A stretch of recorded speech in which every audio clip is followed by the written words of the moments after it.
So,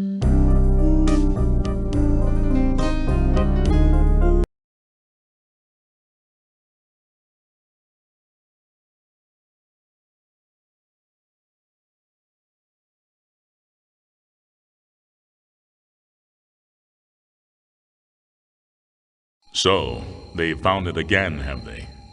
I thought we'd taken care of it. The forces of evil are persistent, sir. I'm getting too old for this. Who have we got lined up to deal with this problem? Murphy, sir. Oh, no, not Murphy. Afraid so, sir. What about Spade or Marlowe? Dead, sir. Isn't there anyone else? Sorry, sir, he's next on the list. Well, I suppose we'll have to make do. Knowing Murphy, he's going to need help. A lot of help. I'll check the archives and get back to you, sir.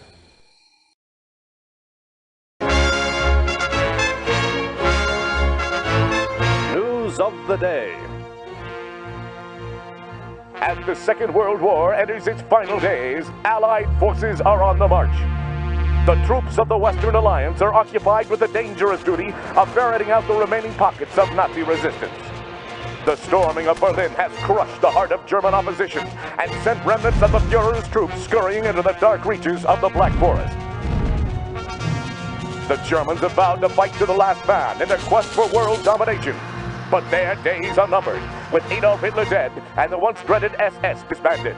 The Allies have exposed the workings of the Nazi war machine and found it festering with ancient blood cults, whose rituals and ceremonies are too astonishing and barbaric to detail.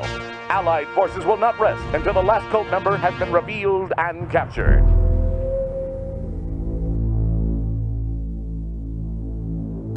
No pestilence has ever been so fatal or so hideous. Blood was its avatar and its seal, the redness and horror of blood.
In the moonlight, New San Francisco sparkles like a chunk of cubic zirconium, an island of hollow beauty surrounded by a red sea of radiation.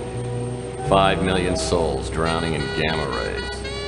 Some lucky people have a natural immunity to genetic mutation caused by the radiation.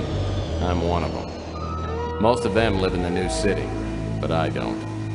I live among the unlucky souls, the mutants and the destitute, and the wreckage of old San Francisco. My name's Tex Murphy. I'm a private detective. Or at least I used to be. Since my marriage hit the rocks, I haven't done much of anything.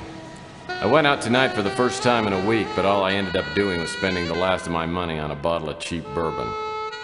Now it's past midnight, and I'm staring out of the window of my office on the second floor of the Ritz Hotel. Just like me, the Ritz used to be something. Now it's just another grimy building in a rundown part of town. And I'm almost out of bourbon. My God, Murphy, you look like hell. Really hit bottom, didn't you?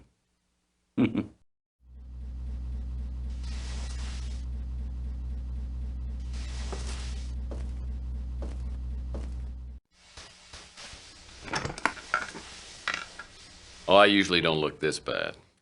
I forgot to take my Geritol this morning. So, you want a drink? I saved my first one to have with you. No, thanks. I've been dry for 8 years now. Yeah, one morning I just looked in the mirror and decided I needed to make a few lifestyle changes. Quit smoking, quit drinking. Now I'm getting out of the business. Yep, I'm going to move to the tropics and retire in a nice secluded island with a tribe of beautiful young women. You're getting out of the business? I guess that means the end of the world must be around the corner because you are the detective. I can't imagine you doing anything else, especially not running around an island with a bunch of nubile women in a loincloth. Oh, I can imagine it. I've been thinking about it for years now. Yeah. You know how it is. Lonely. Underappreciated. Dangerous. I haven't had a decent night's sleep in 38 years. I tell you, I'm working on a case right now, and that's going to be my last one. Well, enough about me. How about you, Tex? How's life treating you? Bad as it looks? Well, it depends. What day is it anyway today? Saturday? Well, Saturdays aren't too bad. It's normally Thursday by the time I get really suicidal. So what is it you wanted? Just come by to sprinkle a little salt into the open wounds of my pathetic life? No, Tex, you got me all wrong. Just because you turned me in and got me suspended and humiliated me in front of my peers. You sold me out. But that's all gonna pass. See, I quit hating you for that weeks ago. Like I said, I'll be leaving soon, and I didn't want to go with any loose ends dangling there to bother me in my golden years. Hey, don't worry about me. When you tossed me out of the agency, it was the best thing that ever happened. Digging through dumpsters and sleeping in abandoned speeders. You helped me learn a great lesson. Because no matter how bad things are, they can always get worse. So what happened to you? I heard you were doing pretty well there for a while. Did a hell of a job on that Martian memorandum case. What's your problem? You one of those people who can't live with success? Huh? Well, I can live with it. I'm just afraid of commitment. Now you tell me something. Why wouldn't you talk to me 15 years ago? I was a stupid kid back then. Could have tried to understand why I told the ethics board what I did. I mean, I understand now that I was out of line and I made a mistake, but why'd you cut me off like that? Because apparently you never learned the first rule of a PI. And never, ever betray your friends. Now, friendship goes beyond blood and race and politics. You gotta find out who your friends are, then you hold on to them. They're a precious commodity to people like me and you. Now listen, before I go, I came here with a warning. I heard your name mentioned in connection with a case that I'm working on, and you stay out of it. If you don't, somebody's gonna find you floating in the bay with a hole in your head. I don't need any more strain on my conscience.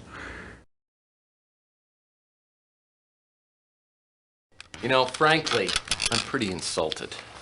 Because I'm a pretty damn good detective, and I can take care of myself, thank you. No! Just remember what I said, Tex. Got no idea what kind of people we're dealing with here. Just keep out of my way. I'll send you a postcard.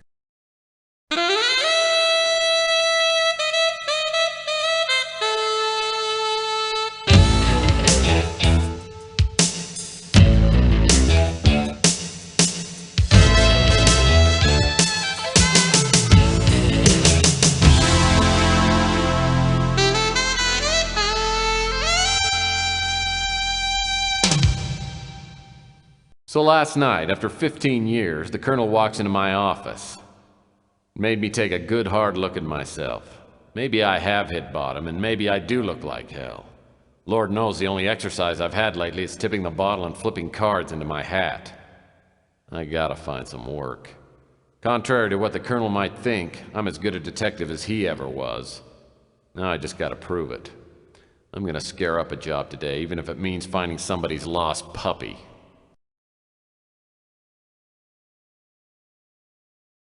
Mm-hmm.